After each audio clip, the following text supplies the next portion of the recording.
دیکھیے اس کا کوئی بھی حل نہیں ہے اس کے سوا کہ آپ کے اندر اکاؤنٹیبلٹی کا احساس اور جاگے.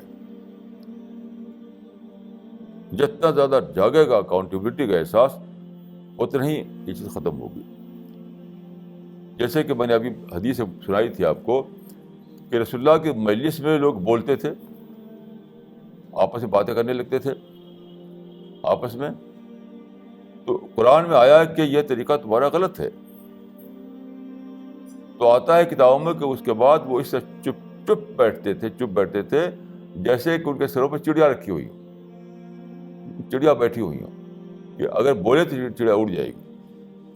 تو ایک آیت پر ایسے ہو گئے وہ کہ پھر مجلس میں چپ بیٹھنے لگے. وہ ایسے آتا ہے کہ لوگ آتے تھے رسول اللہ کے ہاں اور کہتے تھے یا محمد اخرج علینا, اے محمد آؤ باہر, ہم کو ملنا ہے تم سے. تو بتائے گا کہ بہت ہی غیر مہذب طریقہ ہے, یہ انسیولائز طریقہ ہے. اس کے بعد فوراً کیا ہوا کہ لوگوں کا حال یہ ہوگا کہ آتے تھے ملنے کے لیے تو دروازہ ناخن سے کھڑکاتے تھے, ناخن سے کھڑکاتے تھے, وہ ناخن سے ڈاک کرتے تھے وہ. تو یہ احساس کہ ہم خدا کے ہاں جواب دینا ہے ہمیں, یہ سب یہی ہے اصل بات. اگر یہ بات احساس نہیں ہے تو آپ ہزار باتیں کہتے رہیے, وہ آدمی مانے گا نہیں, وہی کھڑا رہے گا, وہی بدلے گا نہیں, وہ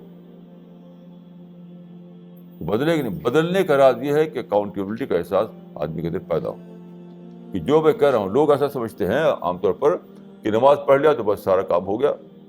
یہ جھوٹا اسلام, یاد رکھیے. زندگی کے سارے معاملات کا تعلق اسلام سے ہے.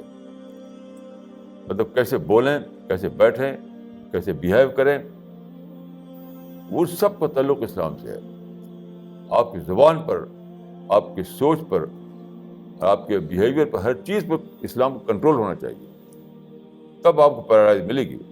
ورنہ پیراڈائز خواب دیکھنا بالکل بیکار ہے.